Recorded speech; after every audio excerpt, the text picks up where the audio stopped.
शिवाय। हर हर भोले नमः शिवाय। ओम नमः शिवाय। ओम नमः शिवाय। हर हर भोले नमः शिवाय। ओम नमः शिवाय। ओम नमः शिवाय। हर हर भोले नमः शिवाय। ओम नमः शिवाय। ओम नमः शिवाय। हर हर भोले नमः शिवाय। ओम नमः शिवाय। ओम नमः शिवाय। हर हर भोले नमः शिवाय। ओम नमः शिवाय। ओम नमः शिवाय। हर हर भोले नमः शिवाय। ओम नमः शिवाय। ओम नमः शिवाय। हर हर भोले नमः शिवाय। हर हर भोले नमः शिवाय। हर हर भोले नमः शिवाय। श्री शिव महापुराण शतरुद्र संहिता। ओम गम गणपते नमः। ओम गम गणपते नमः। ओम गम गणपते नमः। श्री गणेशाय नमः। श्री गणेशाय नमः। श्री गणेशाय नमः। भगवान शिव के द्विजेश्वर अवतार का द्विजेश्वरा अवतार की कथा, राजा भद्रायु तथा रानी कीर्ति मालिनी की धार्मिक दृढ़ता की परीक्षा। तदंतर वैश्यनाथ अवतार का वर्णन करके नंदीश्वर ने द्विजेश्वर अवतार का प्रसंग चलाया। वे बोले, तात, पहले जिन नृप श्रेष्ठ भद्रायु का परिचय दिया गया था और जिन पर भगवान शिव ने ऋषभ रूप से अनुग्रह किया था, उन्हीं नरेश के धर्म की परीक्षा लेने के लिए वे भगवान फिर द्विजेश्वर रूप से प्रकट हुए थे। ऋषभ के प्रभाव से रणभूमि में शत्रुओं पर विजय पाकर शक्तिशाली राजकुमार भद्रायु जब राज सिंहासन पर आरूढ़ हुए, तब राजा चंद्रांगत और तथा रानी सिरमंतिनी की बेटी सती साध्वी कीर्ति मालिनी के साथ उनका विवाह हुआ। किसी समय राजा भद्रायु ने अपनी धर्मपत्नी के साथ वसंत ऋतु में वन विहार करने के लिए एक गहन वन में प्रवेश किया। उनकी पत्नी शरणागत जनों का पालन करने वाली थी। राजाओं का भी ऐसा ही नियम था। राजा का भी ऐसा ही नियम था। उन राज दंपति की धर्म में कितनी दृढ़ता है, इसकी परीक्षा के लिए पार्वती सहित भगवान शिव ने एक लीला रची। शिवा और शिव उस वन में ब्राह्मणी और ब्राह्मण के रूप में प्रकट हुए। उन दोनों ने लीला पूर्वक एक माया में व्याघ्र का निर्माण किया। वे दोनों भय से विहल हो व्याघ्र से थोड़ी दूर आगे रोते चिल्लाते भागने लगे और व्याघ्र उनका पीछा करने लगा। राजा ने उन्हें इस अवस्था में देखा। वे ब्राह्मण दंपति भी भय से विहल हो महाराज की शरण में गए और इस प्रकार बोले। ब्राह्मण दंपति ने कहा, महाराज, हमारी रक्षा कीजिए, रक्षा कीजिए। वह व्याघ्र हम दोनों को खा जाने के लिए आ रहा है। समस्त प्राणियों को काल के समान भय देने वाला यह हिंसक प्राणी हमें अपना आहार बनाए, इसके पूर्व ही आप हम दोनों को बचा लीजिए। उन दोनों का यह करुण क्रंद सुनकर महावीर राजा ने ज्यों ही अब धनुष उठाया, त्यों ही वह व्याघ्र उनके निकट आ पहुंचा। उसने ब्राह्मणी को पकड़ लिया। वह बेचारी हा नाथ, हा नाथ, हा प्राण वल्लभ, हा शंभु, हा जगदो गुरु इत्यादि कहकर रोने और विलाप करने लगी। व्याघ्र बड़ा भयानक था। उसने ज्यों ही ब्राह्मणी को अपना ग्रास बनाने की चेष्टा की, त्यों ही भद्रायु ने तीखे बाणों से उसके मर्म में घात किया। परंतु उन बाणों से उस महाबली व्याघ्र को तनिक भी व्यथा नहीं हुई। वह ब्राह्मणी को बलपूर्वक घसीटता हुआ तत्काल दूर निकल गया। अपनी पत्नी को बाघ के पंजे में पड़ी देख ब्राह्मण को बड़ा दुख हुआ और वह बारंबार रोने लगा। देर तक रोकर उसने राजा भद्रायु से कहा, राजन, तुम्हारे वे बड़े बड़े अस्त्र कहाँ हैं? दुखियों की रक्षा करने वाला तुम्हारा विशाल धनुष कहाँ है? सुना था तुम में 12,000 बड़े बड़े हाथियों का बल है, वह क्या हुआ? तुम्हारे शंख, खड़ग तथा मंत्रास्त्र विद्या से क्या लाभ हुआ? दूसरों को क्षीण होने से बचाना क्षत्रिय का परम धर्म है। धर्मज्ञ राजा अपना धन और प्राण देकर भी शरण में आए हुए दीन दुखियों की रक्षा करते हैं। जो पीड़ितों की प्राण रक्षा नहीं कर सकते, ऐसे लोगों के लिए तो जीने की अपेक्षा मर जाना ही अच्छा है। इस प्रकार ब्राह्मण का विलाप और उसके मुख से अपनी पराक्रम की निंदा सुनकर राजा ने शोक से मन ही मन इस प्रकार विचार किया, अहो, आज भाग्य के उलटफेर से मेरा पराक्रम नष्ट हो गया, मेरे धर्म का भी नाश हो गया। अतः अब मेरी संपदा, राज्य और आयु का भी निश्चय ही नाश हो जाएगा।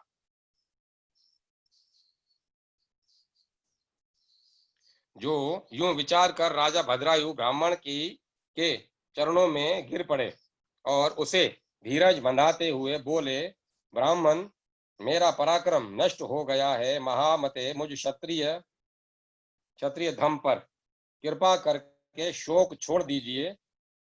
मैं आपको मनोवांछित पदार्थ दूंगा। यह राज्य, यह रानी और यह मेरा यह शरीर, सब कुछ आपके अधीन है। बोलिए, आप क्या चाहते हैं? ब्राह्मण बोले, राजन, अंधे को दर्पण से क्या काम? जो भिक्षा मांगकर जीवन निर्वाह करता हो, वह बहुत से घर लेकर क्या करेगा? जो मूर्ख है, उसे पुस्तक से क्या काम? तथा जिसके पास स्त्री नहीं है, वह धन लेकर क्या करेगा? मेरी पत्नी चली गई, मैंने कभी काम सुख का उपभोग नहीं किया, अतः काम भोग के लिए आप अपनी इस बड़ी रानी को मुझे दे दीजिए। राजा ने कहा, ब्राह्मण, क्या यही तुम्हारा धर्म है? क्या तुम्हें गुरु ने यही उपदेश किया है? क्या तुम नहीं जानते कि पराई स्त्री का स्पर्श स्वर्ग और सुयश की हानि करने वाला है? पर स्त्री के उपभोग से जो पाप कमाया जाता है, उसे सैकड़ों प्रायश्चितों द्वारा भी धोया नहीं जा सकता। ब्राह्मण बोले, राजन, मैं अपनी तपस्या से भयंकर ब्रह्म हत्या और मदिरापान जैसे पाप का नाश कर डालूंगा, फिर पर स्त्री संगम किस गिनती में है? अतः आप अपनी यह भार्या को मुझे अवश्य दे दीजिए, अन्यथा आप निश्चय ही नरक में पड़ेंगे। ब्राह्मण की इस बात पर राजा ने मन ही मन विचार किया कि ब्राह्मण के प्राणों की रक्षा न करने से महापाप होगा, अतः इससे बचने के लिए पत्नी को दे डालना ही श्रेष्ठ है। इस श्रेष्ठ ब्राह्मण को अपनी पत्नी देकर मैं पाप से मुक्त हो शीघ्र ही अग्नि में प्रवेश कर जाऊंगा। मन ही मन ऐसा निश्चय करके राजा ने आग जलाई और ब्राह्मण को बुलाकर उसे अपनी पत्नी को दे दिया। तत्पश्चात स्नान करके पवित्र हो देवताओं को प्रणाम करके उन्होंने अग्नि की 2 बार परिक्रमा की और एकाग्र चित्त होकर भगवान शिव का ध्यान किया। इस प्रकार राजा को अग्नि में गिरने के लिए उधर देख जगतपति भगवान विश्वनाथ सहसा वहां प्रकट हो गए।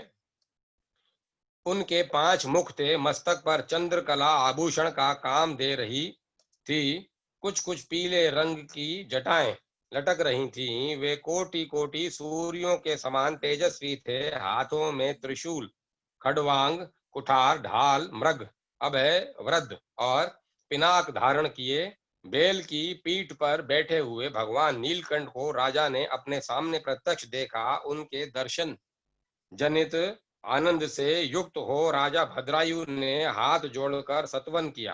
राजा के स्तुति करने पर पार्वती के साथ प्रसन्न हुए महेश्वर ने कहा, राजन, तुमने किसी अन्य का चिंतन न करके जो सदा सर्वदा मेरा पूजन किया है, तुम्हारी इस भक्ति के कारण और तुम्हारे द्वारा की हुई इस पवित्र स्तुति को सुनकर मैं बहुत प्रसन्न हुआ हूँ।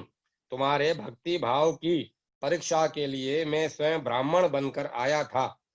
जिसे व्याघ्र ने ग्रस लिया था वह ब्राह्मणी और कोई नहीं, वे ये गिरिराज नंदिनी उमा देवी ही थी। तुम्हारे बाण मारने से भी जिसके शरीर को चोट नहीं पहुंची वह व्याघ्र माया निर्मित था। तुम्हारे धैर्य को देखने के लिए ही मैंने तुम्हारी पत्नी को मांगा था। इस कीर्ति मालिनी की और तुम्हारी भक्ति से मैं संतुष्ट हूँ। तुम कोई दुर्लभ वर मांगो, मैं उसे दूंगा। राजा बोले, देव आप साक्षात परमेश्वर हैं। आपने संसारिक ताप से घिरे हुए मुझ अधम को जो प्रत्यक्ष दर्शन दिया है, यही मेरे लिए महान वर है। देव आप वरदाताओं में श्रेष्ठ हैं। आपसे मैं दूसरा कोई वर नहीं मांगता। मेरी यही इच्छा है कि मैं, मेरी रानी, मेरे माता पिता पद्माकर वैश्य और उसके पुत्र सुने, इन सब को आप अपना पार्श्ववर्ती सेवक बना लीजिए।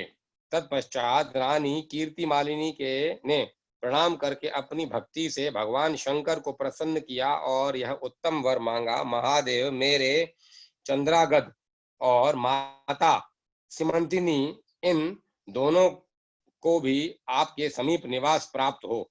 भक्तवत्सल भगवान गौरीपति ने प्रसन्न होकर एवमस्तु कहा और उन दोनों पति पत्नी को इच्छा अनुसार वर देकर वे क्षण भर में अंतर ध्यान हो गए।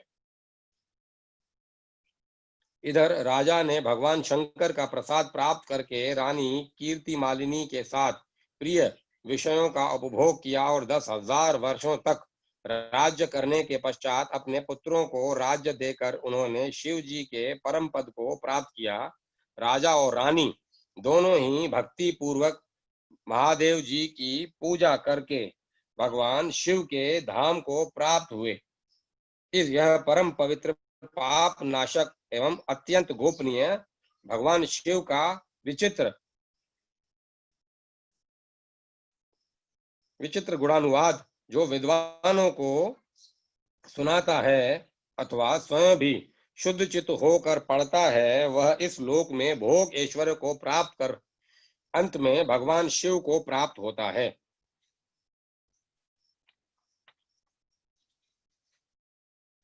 अध्याय 26-27 समाप्त। भगवान शिव का यतिनाथ एवं हंस नामक अवतार। नंदीश्वर कहते हैं, मुने अब मैं परमात्मा शिव के यतिनाथ नामक अवतार का वर्णन करता हूँ। मुनीश्वर अबुर्दाचल नामक पर्वत के समीप एक भील रहता था जिसका नाम था आहुक। उसकी पत्नी को लोग आहुका कहते थे। वह उत्तम व्रत का पालन करने वाली थी। वे दोनों पति पत्नी महान शिव भक्त थे और शिव की आराधना पूजा में लगे रहते थे। एक दिन वह शिव भक्त भील अपनी पत्नी के लिए आहार की खोज करने के निमित्त जंगल में बहुत दूर चला गया। उसे इसी समय संध्या काल में भली संध्या काल में भील की परीक्षा लेने के लिए भगवान शंकर सन्यासी का रूप धारण करके घर आए। इतने में ही उस घर का मालिक भील भी चला आया और उसने बड़े प्रेम से उन यतिराज का पूजन किया। इसके मनोभाव की परीक्षा के लिए उन यतीश्वर ने दीनवाणी से कहा, भील आज रात में यहाँ रहने के लिए मुझे स्थान दे दो। सवेरा होते ही चला जाऊंगा। तुम्हारा सदा कल्याण हो। भील बोला, स्वामी जी आप ठीक कहते हैं, यद्यपि मेरी बात सुनिए। मेरे घर में स्थान तो बहुत थोड़ा है, फिर उसमें आपका रहना कैसे हो सकता है। भील की यह बात सुनकर स्वामी जी वहां से चले जाने को उद्यत हो गए। तभी भील ने कहा, प्राणनाथ आप स्वामी जी को स्थान दे दीजिए। आपके घर आए हुए अतिथि को निराश न लौटाएं, अन्यथा हमारे गृहस्थ धर्म के पालन में बाधा पहुंचेगी। आप स्वामी जी के साथ सुखपूर्वक घर के भीतर रहिए और मैं बड़े बड़े अस्त्र शस्त्र लेकर बाहर खड़ी रहूंगी। पत्नी की यह बात सुनकर भील ने सोचा, स्त्री को घर से बाहर निकालकर मैं भीतर कैसे रह सकता हूँ। सन्यासी जी का अन्यत्र जाना भी मेरे लिए अधर्म कारक ही होगा। ये दोनों ही कार्य एक गृहस्थ के लिए सर्वथा अनुचित है, अतः मुझे ही घर के बाहर रहना चाहिए। जो होनहार होगी वह तो होकर ही रहेगी। ऐसा सोच आग्रह करके उसने स्त्री को और सन्यासी जी को सानंद घर के भीतर रख दिया और स्वयं वह भील अपने आयुध पास रखकर घर से बाहर खड़ा हो गया। रात में जंगली क्रूर और हिंसक पशु उसे पीड़ा देने लगे। उसने भी यथाशक्ति उनसे बचने के लिए महान यत्न किया। इस तरह यत्न करता हुआ वह भील बलवान होकर भी प्रारब्ध प्रेरित हिंसक पशुओं द्वारा बलपूर्वक खा लिया गया। प्रातः काल उठकर जब यति ने देखा कि हिंसक पशुओं ने वनवासी भील को खा डाला, तब उन्हें बड़ा दुख हुआ। सन्यासी को दुखी देख भीलनी दुख से व्याकुल होकर भी धैर्यपूर्वक उस दुख को दबाकर यूं बोली, स्वामी जी, आप दुखी किसी लिए हो रहे हैं? इन भीलराज का तो इस समय कल्याण ही हुआ। ये धन्य और कृतार्थ हो गए जो इन्हें ऐसी मृत्यु प्राप्त हुई। वे चिता की आग में जलकर मैं चिता की आग में जलकर इनका अनुसरण करूंगी। आप प्रसन्नता पूर्वक मेरे लिए एक चिता तैयार कर दें, क्योंकि स्वामी का अनुसरण करना स्त्रियों के लिए सनातन धर्म है। उसकी बात सुनकर सन्यासी जी ने स्वयं चिता तैयार की और भीलिनी ने अपने धर्म के अनुसार उसमें प्रवेश किया। उसी समय भगवान शंकर अपने साक्षात स्वरूप से उसके सामने प्रकट हो गए और उसकी प्रशंसा करते हुए बोले, तुम धन्य हो, मैं तुम पर प्रसन्न हूँ। तुम इच्छा अनुसार वर मांगो, तुम्हारे लिए मुझे कुछ भी अदेय नहीं है। भगवान शंकर का यह परमानंददायक वचन सुनकर भीलिनी को बड़ा सुख मिला। वे ऐसी विभोर हो गई कि उसे किसी भी बात की सुध नहीं रही। उसकी उस अवस्था को लक्ष्य करके भगवान शंकर और भी प्रसन्न हुए और उसके न मांगने पर भी उसे वर देते हुए बोले, मेरा जो यति रूप है यह भावी जन्म से जन्म में हंस रूप से प्रकट होगा और प्रसन्नता पूर्वक तुम दोनों का परस्पर संयोग कराएगा। यह भील निषेध देश की उत्तम राजधानी में राजा वीरसेन का श्रेष्ठ पुत्र होगा। उस समय नल के नाम से इसकी ख्याति होगी और तुम विदर्भ नगर में भीमराज की पत्नी दमयंती होगी। तुम दोनों मिलकर राजभोग भोगने के पश्चात वह मोक्ष प्राप्त करोगे जो बड़े बड़े योगीश्वरों के लिए भी दुर्लभ है। नंदीश्वर कहते हैं, मुने, ऐसा कहकर भगवान शिव उस समय लिंग रूप से में स्थित हो गए। वह भील अपने धर्म से विचलित नहीं हुआ था, अतः उसके नाम पर उस लिंग को अचलेश संज्ञा दी गई। दूसरे जन्म में वह आहुक नामक भील निषेध नगर में वीरसेन का पुत्र हो महाराज नल के नाम से विख्यात हुआ और आहुका नाम की भीलनी विदर्भ नगर में राजा भीम की पुत्री दमयंती हुई और वे यतिनाथ शिव वहां हंस रूप में प्रकट हुए। उन्होंने दमयंती का नल के साथ विवाह कराया। पूर्व जन्म के सत्कार जनित पुण्य के से प्रसन्न हो भगवान शिव ने हंस का रूप धारण कर उन दोनों को सुख दिया। हंसा अवतार धारी शिव भांति भांति की बातें करने और संदेश पहुंचाने में कुशल थे। वे नल और दमयंती दोनों के लिए परमानंददायक हुए। अध्याय 28 समाप्त। भगवान शिव के कृष्ण दर्शन नामक अवतार की कथा। नंदीश्वर कहते हैं, सनत कुमार जी, भगवान शंभु के एक उत्तम अवतार का नाम कृष्ण दर्शन है, जिसने राजा नभक को ज्ञान प्रदान किया था। उसका वर्णन करता हूँ, सुनो। शाद देव नामक मुने के जो इक्ष्वाकु आदि पुत्र थे, उनमें नवम का नाम नभक था। जिनका पुत्र नाभाग नाम से प्रसिद्ध हुआ, नाभाग के ही पुत्र अम्बरीश हुए, जो भगवान विष्णु के भक्त थे तथा जिनकी ब्राह्मण भक्ति देखकर उनके ऊपर महर्षि दुर्वासा प्रसन्न हुए थे। मुने अम्बरीश के पितामह जो नभग हुए थे, नभग कहे गए हैं, उनके चरित्र का वर्णन सुनो। उन्हीं को भगवान शिव ने ज्ञान प्रदान किया था। मनु पुत्र नभग बड़े बुद्धिमान थे। उन्होंने विद्या अध्ययन के लिए दीर्घ काल तक इंद्रिय संयम पूर्वक गुरुकुल में प्रवेश निवास किया। इसी बीच में इक्ष्वाकु आदि भाइयों ने नभग के लिए कोई भाग न देकर पिता की संपत्ति आपस में बांट ली और अपना अपना भाग लेकर वे उत्तम रीति से राज्य का पालन करने लगे। उन सब ने पिता की आज्ञा से ही धन का बंटवारा किया था। कुछ काल के पश्चात ब्रह्मचारी नभग गुरुकुल में सांगोपांग वेदों का अध्ययन करके वहां आए। उन्होंने देखा सब भाई सारी संपत्ति का बंटवारा करके अपना अपना भाग ले चुके हैं। तब उन्होंने भी बड़े स्नेह से दाय भाग पाने के इच्छा रखकर अपने इक्ष्वाकु आदि बंधुओं से कहा, भाइयों, मेरे लिए भाग दिए बिना ही आप लोगों ने आपस में सारी संपत्ति का बंटवारा कर लिया। अतः अब प्रसन्नता पूर्वक मुझे भी हिस्सा दीजिए। मैं अपना दाय भाग लेने के लिए ही यहाँ आया हूँ। भाई बोले, जब संपत्ति का बंटवारा हो रहा था उस समय हम तुम्हारे लिए भाग देना भूल गए थे। अब इस समय पिताजी को ही तुम्हारे हिस्से में देते हैं, तुम उन्हीं को ले लो, इसमें संशय नहीं है।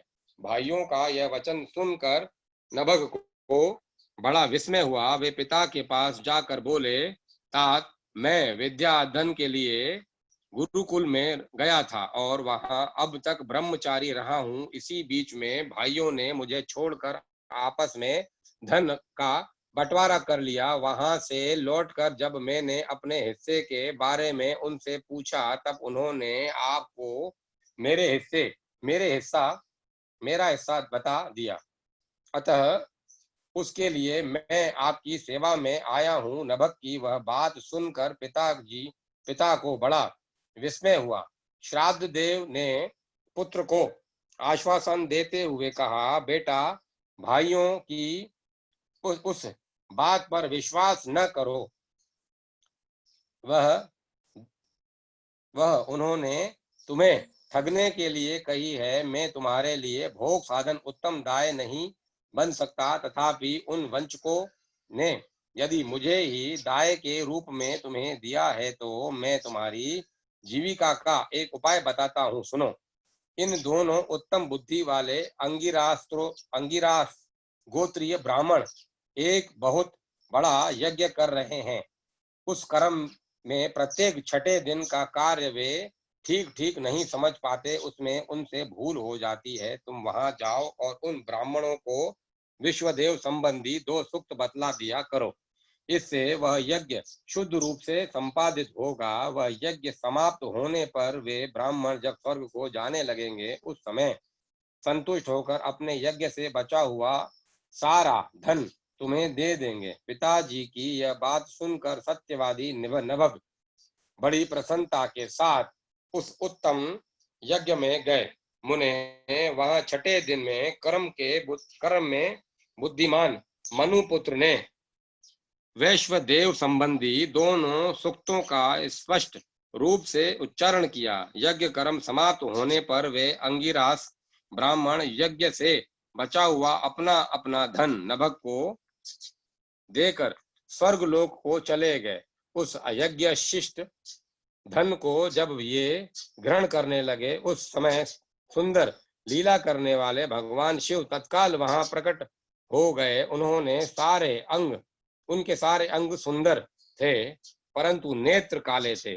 उन्होंने नभग से पूछा, तुम कौन हो जो इस धन को ले रहे हो? यह तो मेरी संपत्ति है, तुम्हें किसने यहाँ भेजा है? सब बात ठीक ठीक बताओ। नभग ने कहा, यह तो यज्ञ से बचा हुआ धन है जिसे ऋषियों ने मुझे दिया है। अब यह मेरी ही संपत्ति है, इसको लेने से तुम मुझे कैसे रोक रहे हो? कृष्ण दर्शन ने कहा, तात हम दोनों के इस झगड़े में तुम्हारे पिता ही पंच रहेंगे। जाकर उनसे पूछो और वे जो निर्णय दें उसे ठीक ठीक यहाँ आकर बताओ। उसकी बात सुनकर नभक ने पिता के पास जाकर उक्त प्रश्न को उनके सामने रखा। श्राद्ध देव को कोई पुरानी बात याद आ गई और उन्होंने भगवान शिव के चरण कमलों का चिंतन करते हुए कहा। मनु बोले, तात वे पुरुष जो तुम्हें वह धन लेने से रोक रहे हैं साक्षात भगवान शिव हैं। यूं तो संसार की सारी वस्तु ही उन्हीं की है, परंतु यज्ञ से प्राप्त हुए धन पर उनका विशेष अधिकार है। यज्ञ करने से जो धन बच जाता है उसे भगवान रुद्र का भाग निश्चित किया गया है।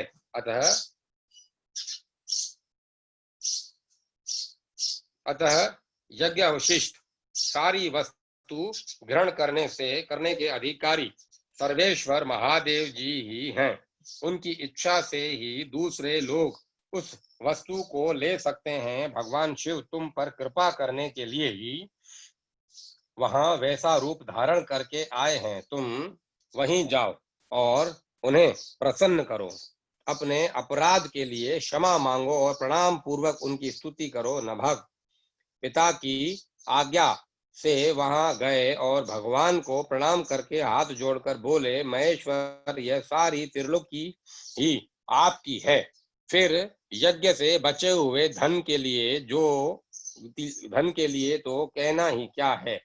निश्चय ही इस पर आपका अधिकार है। यही मेरे पिता ने निर्णय दिया है। नाथ, मैंने यथार्थ बात न जानने के कारण भ्रमवश जो कुछ कहा है, मेरे उस अपराध को क्षमा कीजिए। मैं आपके चरणों में मस्तक रखकर यह प्रार्थना करता हूँ कि आप मुझ पर प्रसन्न हो। ऐसा कहकर नभग ने अत्यंत दीनतापूर्ण हृदय से दोनों हाथ जोड़ महेश्वर कृष्ण दर्शन का सत्वन किया।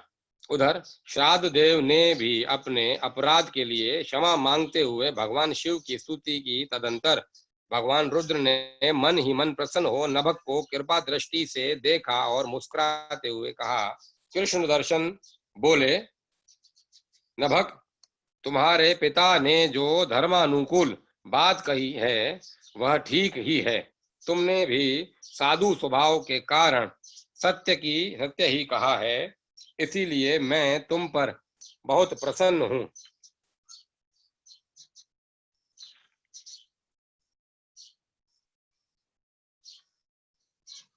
और कृपा पूर्वक तुम्हें सनातन ब्रह्म तत्व का ज्ञान प्रदान करता हूँ। इस समय यह सारा धन मैंने तुम्हें दे दिया, अब तुम इसे ग्रहण करो। इस लोक में निर्विकार रहकर सुख भोगो। अंत में मेरी कृपा से तुम्हें सद्गति प्राप्त होगी। ऐसा कहकर भगवान रुद्र सबके देखते देखते वहीं अंतर ध्यान हो गए। साथ ही श्राद्ध देव भी अपने पुत्र नभक के साथ अपने स्थान को लौट आए। इस लोक में विपुल भोगों का उपभोग करके अंत में वे भगवान शिव के धाम में चले गए। ब्राह्मण, इस प्रकार तुमसे मैंने भगवान शिव के कृष्ण दर्शन नामक अवतार का वर्णन किया। जो इस आख्यान को पढ़ता और सुनता है उसे संपूर्ण मनोवांछित फल प्राप्त हो जाते हैं। अध्याय 29 समाप्त। भगवान शिव के अवधूतेश्वर अवतार की कथा और उसकी महिमा का वर्णन।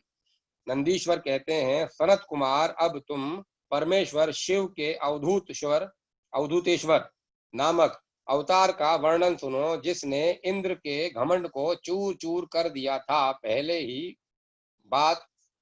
की बात है, इंद्र संपूर्ण देवताओं तथा बृहस्पति जी को साथ लेकर भगवान शिव का दर्शन करने के लिए कैलाश पर्वत पर गए। उस समय बृहस्पति और इंद्र के शुभागमन की बात जानकर भगवान शंकर उन दोनों की परीक्षा लेने के लिए अवधूत बन गए।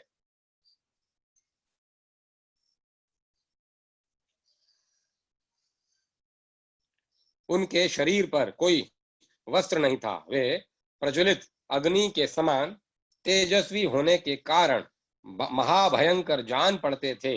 उनकी आकृति बड़ी सुंदर दिखाई देती थी। वे राह रोक कर खड़े थे। बृहस्पति और इंद्र ने शिव के समीप जाते समय देखा, एक अवधूत शरीरधारी पुरुष रास्ते के बीच में खड़ा है। इंद्र को अपने अधिकार पर बड़ा गर्व था, इसीलिए वे यह न जान सके कि ये साक्षात भगवान शंकर हैं। उन्होंने मार्ग में खड़े हुए पुरुष से पूछा, तुम कौन हो? इस नग्न अवधूत वेश में कहां से आए हो? तुम्हारा नाम क्या है? सब बातें ठीक ठीक बताओ, देर न करो। भगवान शिव अपने स्थान पर हैं या इस समय कहीं अन्यत्र गए हैं? मैं देवताओं तथा गुरुओं के साथ उन्हीं के दर्शन के लिए जा रहा हूँ। इंद्र के बारंबार पूछने पर भी महान कौतुक करने वाले अहंकार हारी महायोगी त्रिलोकीनाथ शिव कुछ न बोले, चुप ही रहे। तब अपने ऐश्वर्य का घमंड रखने वाले देवराज इंद्र ने रोष में आकर उस जटाधारी पुरुष को फटकारा और इस प्रकार कहा। इंद्र बोले, अरे मूढ़ दुर्मते, तू बार बार पूछने पर भी उत्तर नहीं देता, अतः तुझे वज्र से मारता हूं, देखूं कौन तेरी रक्षा करता है। ऐसा कह उस दिगंबर पुरुष की ओर क्रोध पूर्वक देखते हुए इंद्र ने उसे मार डालने के लिए वज्र उठाया। यह देख भगवान शंकर ने शीघ्र ही उस वज्र का स्तंभन कर दिया। उनकी बाह अकड़ गई, इसीलिए वे वज्र का प्रहार न कर सके। तदंतर वह पुरुष तत्काल ही क्रोध के कारण तेज से प्रज्वलित हो उठा, मानो इंद्र को जलाए देता हो। भुजाओं के स्तंभित हो जाने के कारण शील वल्लभ इंद्र क्रोध से उस सर्प की भांति जलने लगे, जिसका पराक्रम मंत्र के बल से अवरुद्ध हो गया हो। बृहस्पति ने उस पुरुष को अपने तेज से प्रज्वलित होता देख तत्काल ही यह समझ लिया कि ये साक्षात भगवान हर हैं। फिर तो वे हाथ जोड़ प्रणाम करके उनकी स्तुति करने लगे। स्तुति के पश्चात उन्होंने इंद्र को उनके चरणों में गिरा दिया और कहा, दीनानाथ महादेव,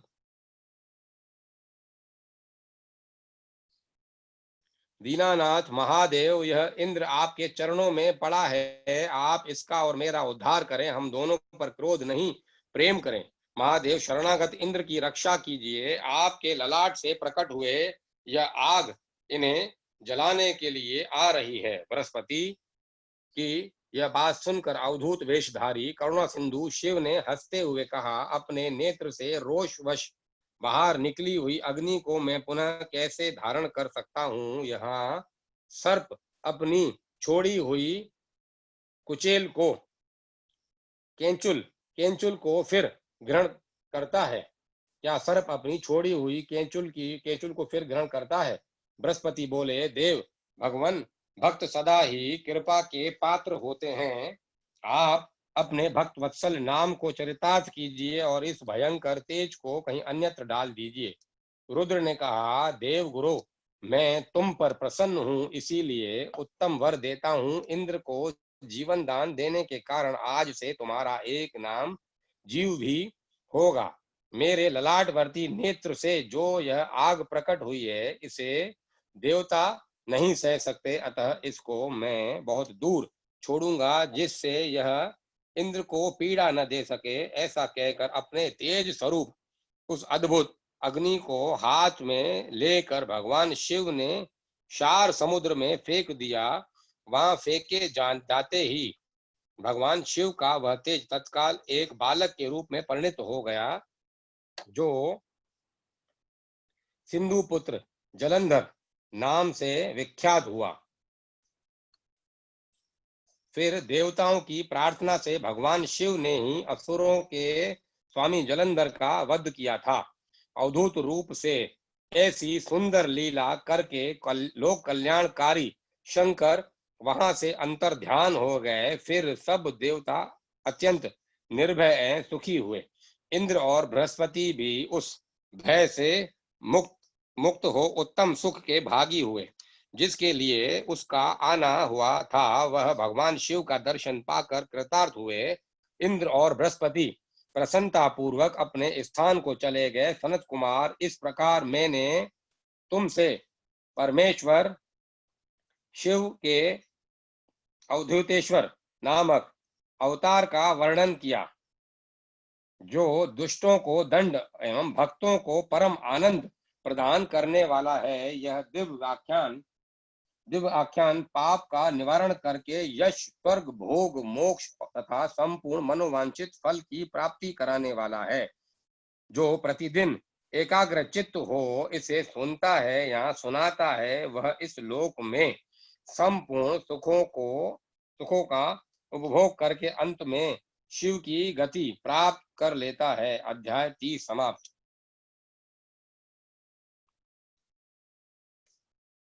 भगवान शिव के भिक्षुक वर्यावतार की कथा। राजकुमार और द्विज कुमार पर कृपा। नंदीश्वर कहते हैं, मुनि श्रेष्ठ, अब तुम भगवान शंभु के नारी संदेह भंजक भिक्षु अवतार का वर्णन सुनो, जिसे उन्होंने अपने भक्त पर दया करके ग्रहण किया था। विदर्भ देश में सत्यव्रत नामक नाम से प्रसिद्ध एक राजा था, जो धर्म में तत्पर, सत्यशील और बड़े बड़े शिव भक्तों से प्रेम करने वाले थे। धर्म पूर्वक पृथ्वी का पालन करते हुए उनका बहुत सा समय सुखपूर्वक बीत गया। तदंतर किसी समय शाल्व देश के राजाओं ने उस राजा की राजधानी पर आक्रमण करके उसे चारों ओर से घेर लिया। बलोन्मत्त शाल्व जे देशी क्षत्रिय के साथ, जिनके पास बहुत बड़ी सेना थी, राजा सत्यरथ का बड़ा भयंकर युद्ध हुआ। शत्रुओं के साथ दारुण युद्ध करके उनकी बड़ी भारी सेना नष्ट हो गई। फिर देव योग से राजा भी शालवों के साथ हाथ से मारे हुए उन नरेश के मारे जाने पर मरने से बचे हुए सैनिक मंत्रियों सहित भय से विहल हो भाग खड़े हुए। मुने उस समय विदर्भ राज सत्यरथ की महारानी शत्रुओं से घिरी होने पर भी कोई प्रयत्न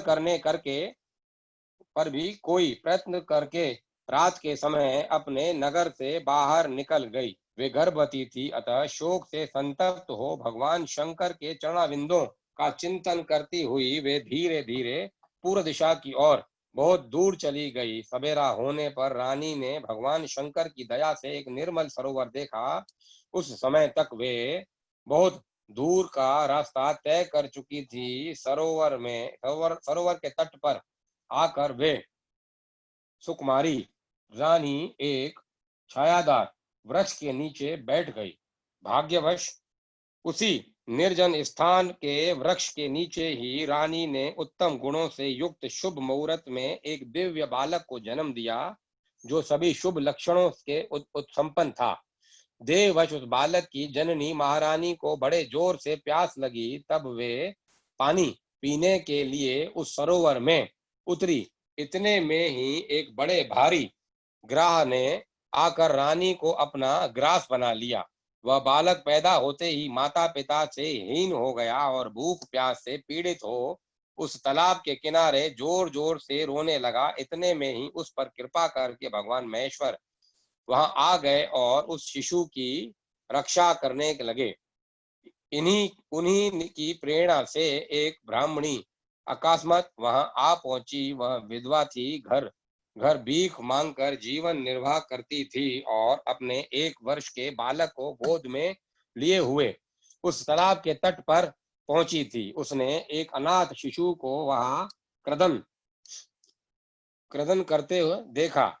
निर्जन वन में उस बालक को देखकर ब्राह्मणी को बड़ा विस्मय हुआ और वह मन ही मन विचार करने लगी, अहो, यह मुझे इस समय बड़े आश्चर्य की बात दिखाई देती है कि यह नवजात शिशु, जिसकी नाल भी अभी तक नहीं काटी है, पृथ्वी पर पड़ा है, इसकी माँ भी नहीं है, पिता आदि दूसरे कोई सहायक भी यहाँ नहीं दिखाई देते। क्या कारण हो गया न जाने, यह किसका पुत्र है, इसे जानने वाला यहाँ कोई भी नहीं है जिससे इसके जन्म के विषय में पूछूं। इसे देखकर मेरे हृदय में करुणा उत्पन्न हो गई है। मैं इस बालक का अपने औरस पुत्र की भांति पालन पोषण करना चाहती हूँ। तुरंत उसके कुल और जन्म आदि का ज्ञान न होने के कारण इसे छूने का साहस नहीं होता। अब ब्राह्मणी जब इस प्रकार विचार कर रही थी, उस समय भक्त वत्सल भगवान शंकर ने बड़ी कृपा की, बड़ी बड़ी लीलाएं करने वाले महेश्वर एक सन्यासी का रूप धारण करके सहसा वहां आ पहुंचे, जहां एक वह ब्राह्मणी संदेह में पड़ी हुई थी और यथार्थ बात को संदेह में और यथार्थ बात को जानना चाहती थी। श्रेष्ठ भिक्षु का रूप धारण करके आए हुए करुणा निधान शिव ने उससे हंसकर कहा, ब्राह्मणी, अपने चित्त में संदेह और खेद को स्थान न दो। यह बालक परम पवित्र है, तुम इसे अपना ही पुत्र समझो और प्रेम पूर्वक इसका पालन करो। ब्राह्मणी बोली, प्रभु, आप मेरे भाग्य से यहाँ पधारे हैं, इसमें संदेह नहीं है। मैं आपकी आज्ञा से इस बालक का अपने पुत्र की ही भांति पालन पोषण करूंगी।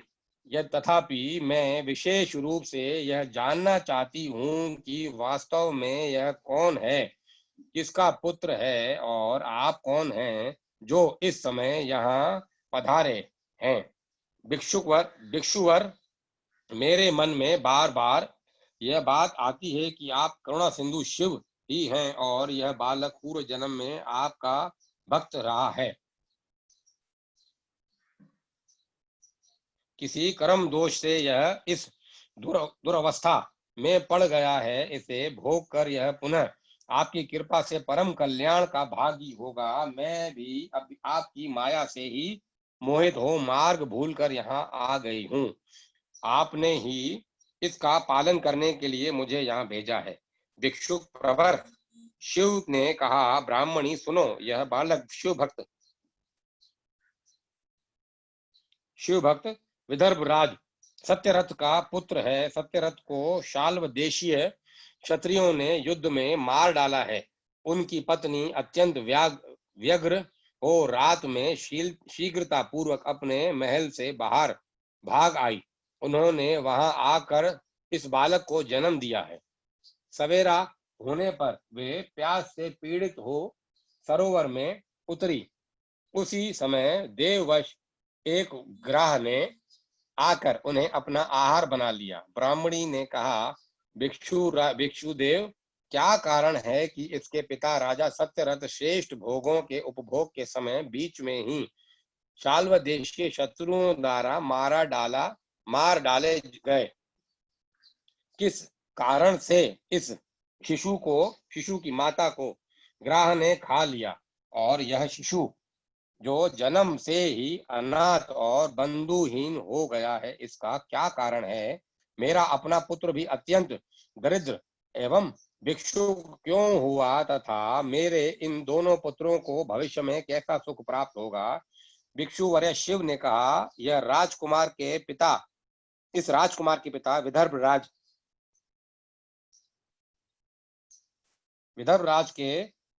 राज पूर्व जन्म में पांडे देश के श्रेष्ठ राजा थे। वे सब धर्मों के ज्ञाता थे और संपूर्ण पृथ्वी का धर्म पूर्वक पालन करते थे।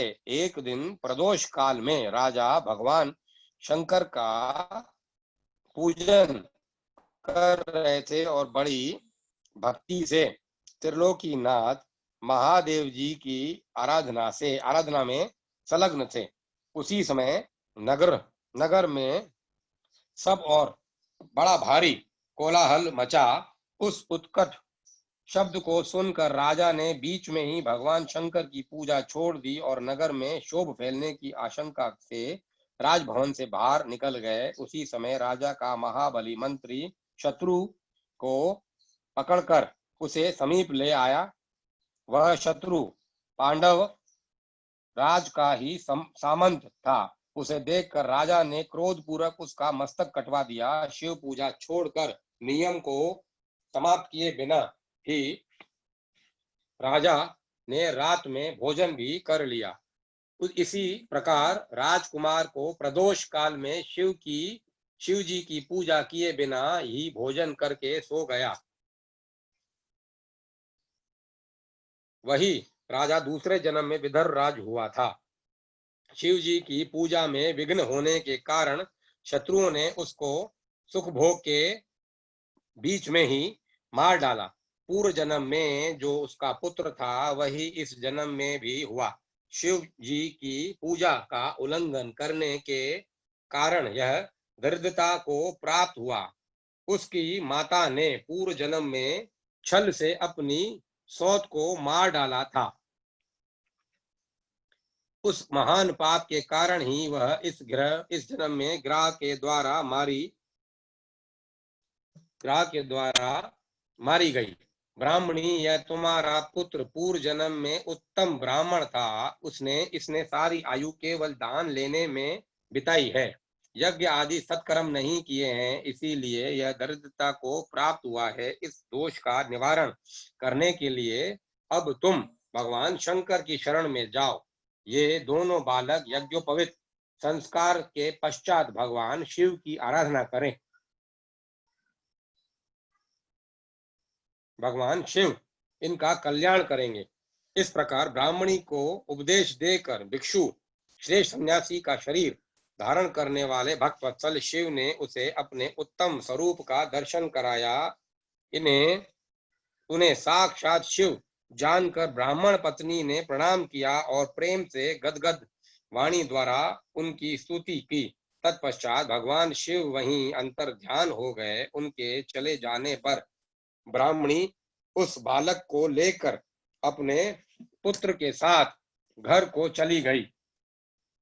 एक चक्रा नाम के सुंदर ग्राम में उसने घर बना रखा था। वह उत्तम अन्न से अपने बेटे तथा राजकुमार का पालन पोषण करने लगी।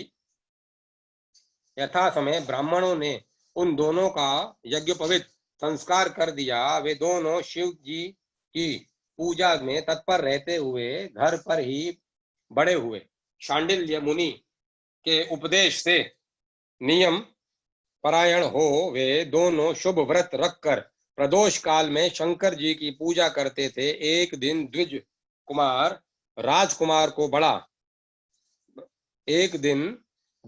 राजकुमार को साथ लिए बिना ही नदी में स्नान करने के लिए गया। वहां उसे निधि से भरा हुआ एक सुंदर कलश मिल गया।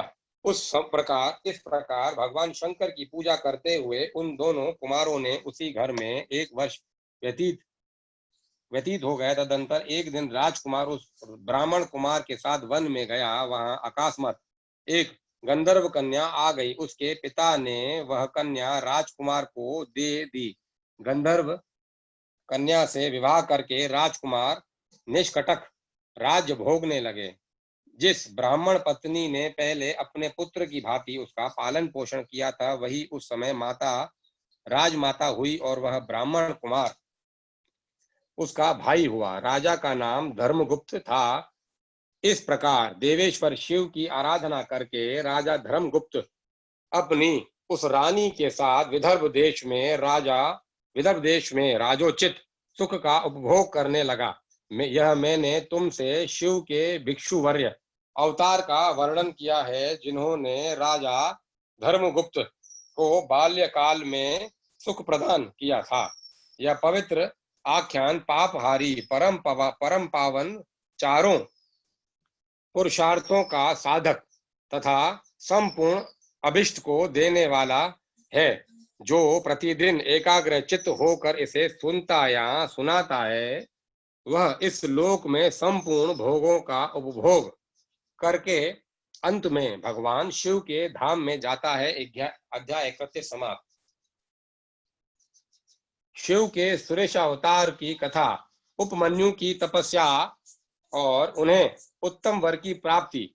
नंदीश्वर कहते हैं, सनत कुमार जी, अब मैं परमात्मा शिव के सुरेश अवतार का वर्णन करूंगा, जिन्होंने धौम्य के बड़े भाई उपमन्यु का हित साधन किया था। उपमन्यु व्याघ्रपाद मुनि के पुत्र थे। उन्होंने पूर्व जन्म में ही सिद्धि प्राप्त कर ली थी और वर्तमान जन्म में मुनि कुमार के रूप में प्रकट हुए थे। वे शेषवावस्था से ही माता के साथ मामा के घर में रहते थे और देववश दरिद्र थे। एक दिन उन्हें बहुत कम दूध पीने को मिला, इसलिए अपनी माता से वे बारंबार दूध मांगने लगे। उनकी तपस्विनी माता ने घर के भीतर जाकर एक उपाय किया। कुछ वृत्ति ने लाए हुए कुछ बीजों को सिल पर पीसा और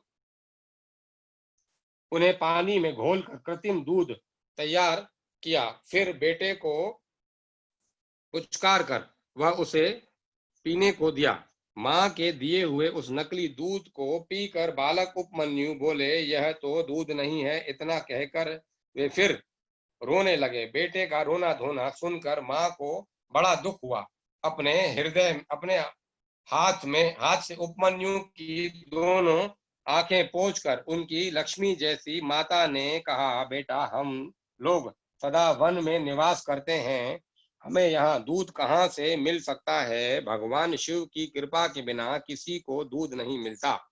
वत्स, पूर्व जन्म में भगवान शिव के लिए जो कुछ किया गया है, वर्तमान जन्म में वही मिलता है। माता की यह बात सुनकर उपमन्यु ने भगवान शिव की आराधना करने का निश्चय किया। वे तपस्या के लिए हिमालय पर्वत पर गए और वहां वायु पीकर रहने लगे। उन्होंने 8 ईंटों का एक मंदिर बनाया और उसके भीतर मिट्टी के शिवलिंग की स्थापना करके उसमें माता पार्वती सहित शिव का आवाहन किया। तत्पश्चात जंगल के पत्र पुष्प आदि ले आकर भक्ति भाव से पंचाक्षर मंत्र के उच्चारण पूर्वक सांब शिव की पूजा करने लगे। माता पार्वती और शिव का ध्यान करके उनकी पूजा करने के पश्चात वे पंचाक्षर मंत्र का जप किया करते थे। इस तरह दीर्घ काल तक उन्होंने बड़ी भारी तपस्या की। मुने बालक उपमन्यु की तपस्या से चराचर प्राणियों सहित त्रिभुवन संतप्त हो उठा। मुने बालक उपमन्यु की तपस्या से चराचर प्राणियों सहित त्रिभुवन संतप्त हो उठा।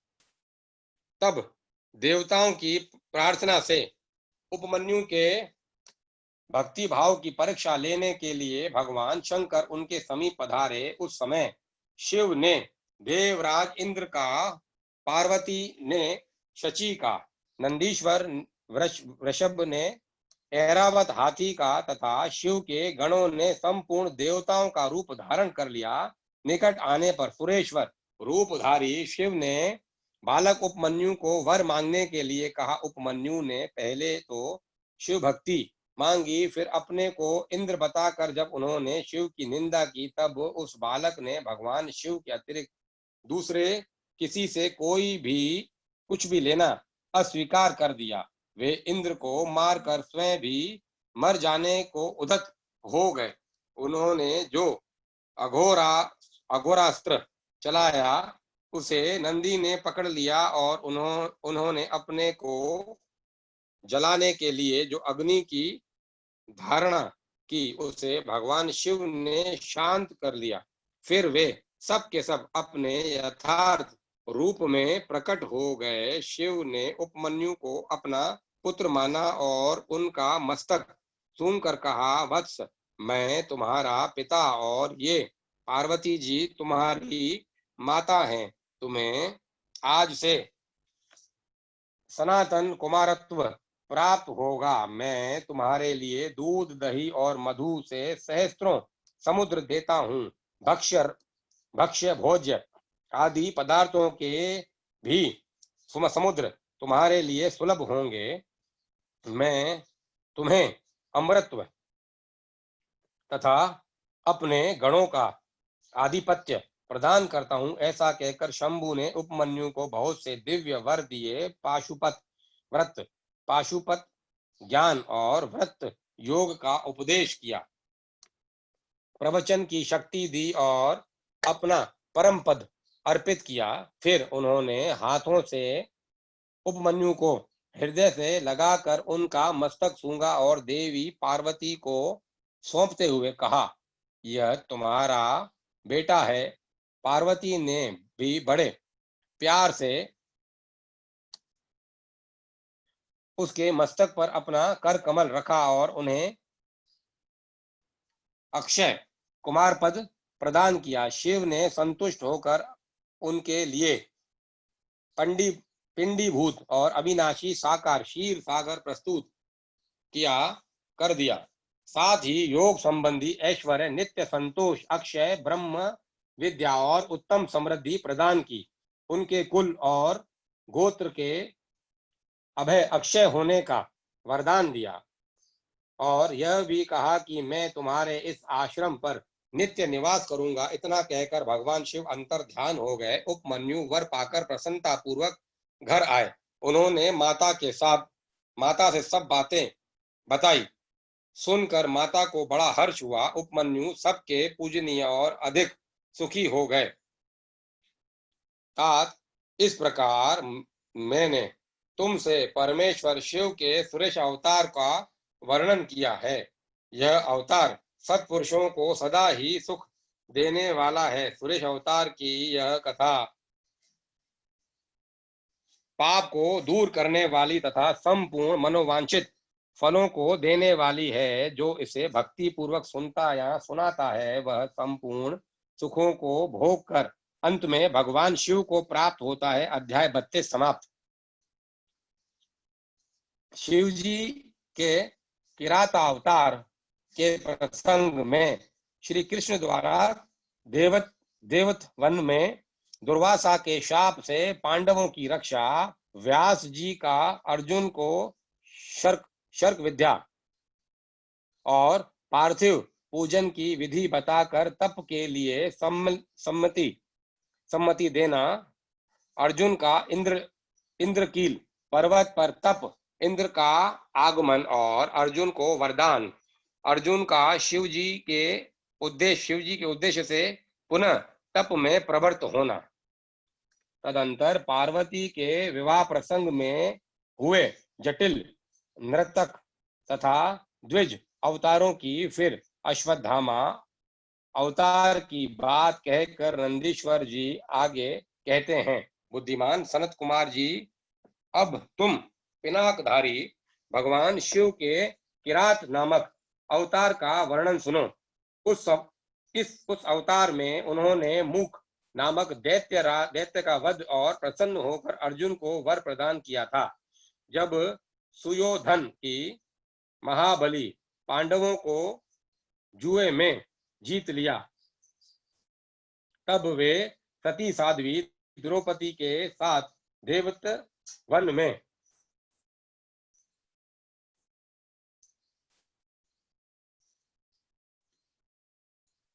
जब दुर्योधन ने महाबली पांडवों को जुए में जीत लिया तब वे सती साध्वी द्रौपदी के साथ द्वैत वन में चले आए। वहीं वे पांडव सूर्य द्वारा दी हुई बटलोई का आश्रय लेकर सुखपूर्वक अपना समय बिताने लगे।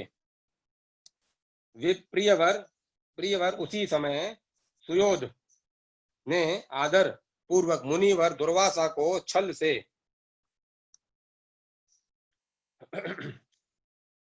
उसी समय दुर्योधन ने आदर पूर्वक मुनिवर दुर्वासा को छल करने के प्रयोजन से पांडवों के निकट जाने के लिए प्रेरित किया। जब महर्षि दुर्वासा अपने 10,000 शिष्यों के साथ आनंद पूर्वक वहां गए और पांडवों से मनानुकूल भोजन की इच्छा की, तब उन सभी पांडवों ने उनकी प्रार्थना स्वीकार करके दुर्वासा आदि तपस्वी मुनियों को स्नान करने के लिए भेजा।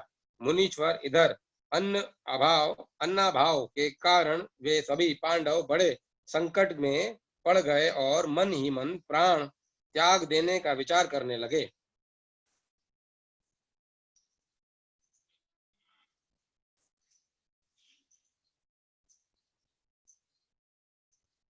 वे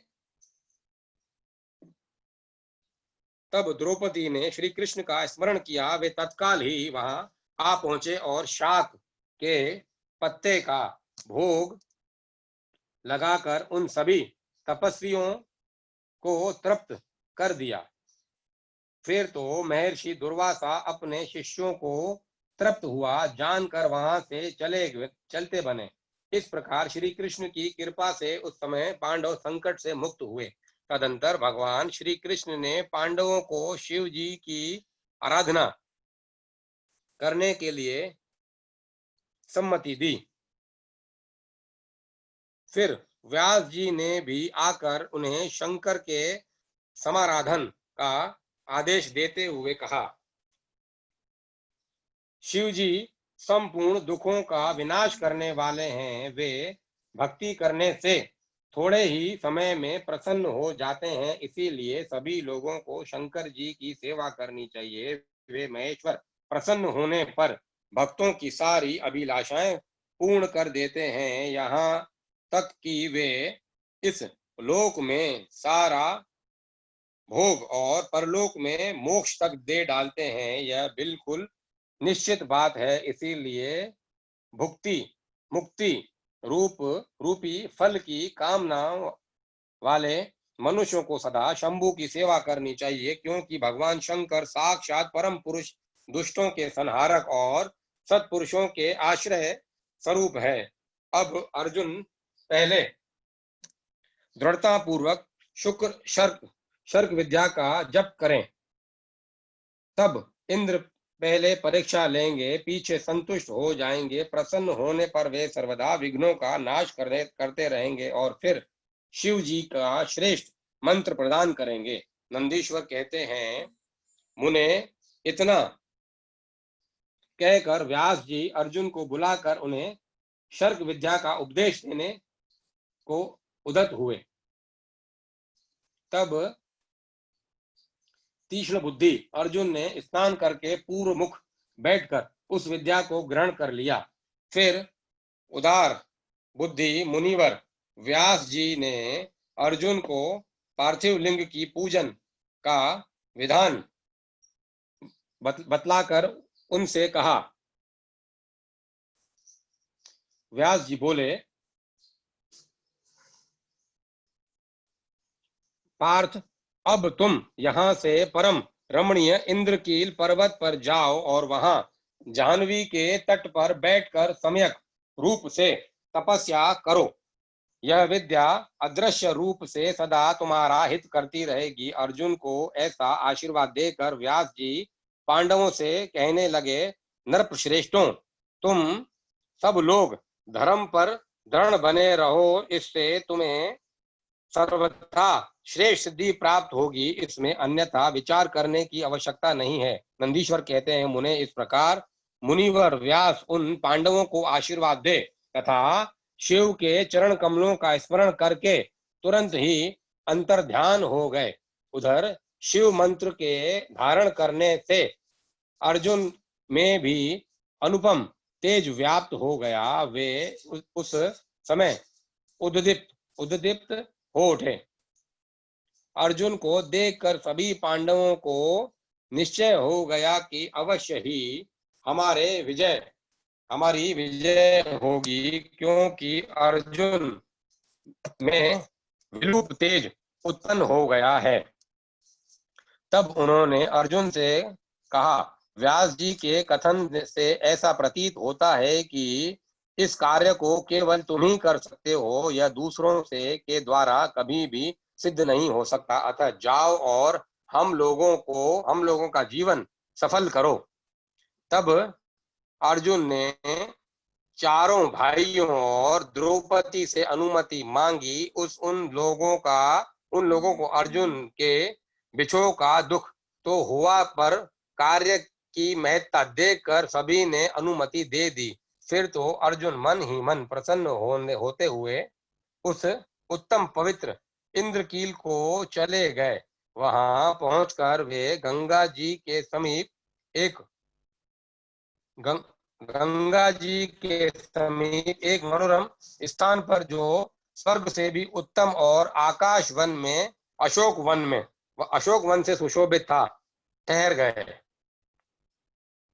वहां वहां उन्होंने स्नान करके गुरुवर को नमस्कार किया और जैसा उपदेश मिला था उसी के अनुसार स्वयं ही अपना वेश बनाकर फिर पहले मन ही मन इंद्रियों का उपकर्ष करके वे आसन लगाकर बैठ गए। तत्पश्चात समसूत्र वाले सुंदर पार्थिव शिवलिंग का निर्माण करके उनके आगे अनुपम तेजो राशि शंकर का ध्यान करने लगे। वे तीनों समय स्नान करके अनेक प्रकार से बारंबार शिव जी की पूजा करते हुए उपासना में तत्पर हो गए।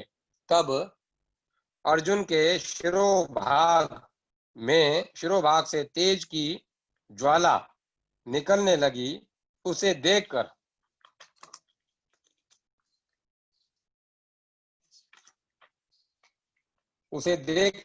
इंद्र के गुप्तचर भयभीत हो गए। वे सोचने लगे, यह यहाँ कब आ गया।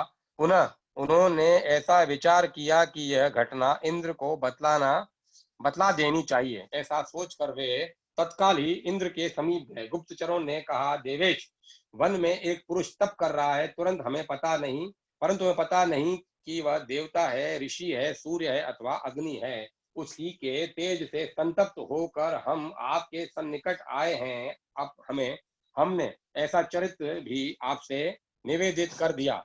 अब आप जैसा उचित समझें वैसा करें। नंदीश्वर कहते हैं, मुने, उन गुप्तचरों के यूं कहने पर इंद्र को अपने पुत्र अर्जुन का सारा मनोरथ ज्ञात हो गया। तब वे पर्वत रक्षकों को विदा करके स्वयं वहां जाने का विचार करने लगे। विप्रवर इंद्र अर्जुन की परीक्षा लेने के लिए वृद्ध ब्रह्मचारी ब्राह्मण का वेश बनाकर वहां पहुंचे। उस समय उन्हें आया हुआ देखकर पांडु पुत्र अर्जुन ने उनकी पूजा की और फिर उनकी स्तुति करके आगे खड़े हो पूछने लगे, ब्राह्मण, बतलाइए, इस समय कहां से आपका शुभागमन हुआ है। इस पर ब्राह्मण वेशधारी इंद्र ने अर्जुन को ऐसे वचन कहे जिससे वह तप से डिग जाए। पर जब अर्जुन को दृढ़ निश्चय देखा, तब अपने स्वरूप में प्रकट होकर इंद्र ने अर्जुन को भगवान शंकर का मंत्र बताया और इसका जप करने की आज्ञा दी। तदंतर अपने अनुचरों को सावधानी के साथ अर्जुन की रक्षा करने का आदेश देकर वे अर्जुन से बोले, भद्र, तुम्हें कभी भी प्रमाद पूर्वक राज्य नहीं करना चाहिए। परंतप यह विद्या तुम्हारे लिए श्रेयस्करी होगी। साधक को सर्वथा धैर्य धारण किए रहना चाहिए। रक्षक तो भगवान शिव ही हैं ही।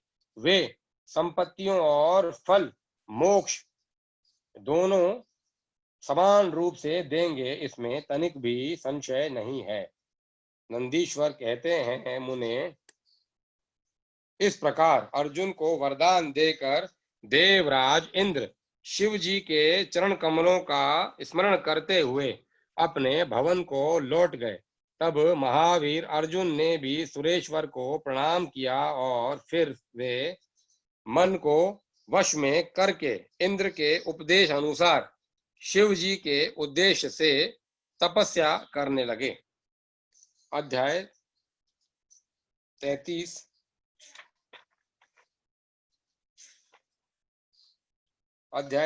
से 38 समाप्त।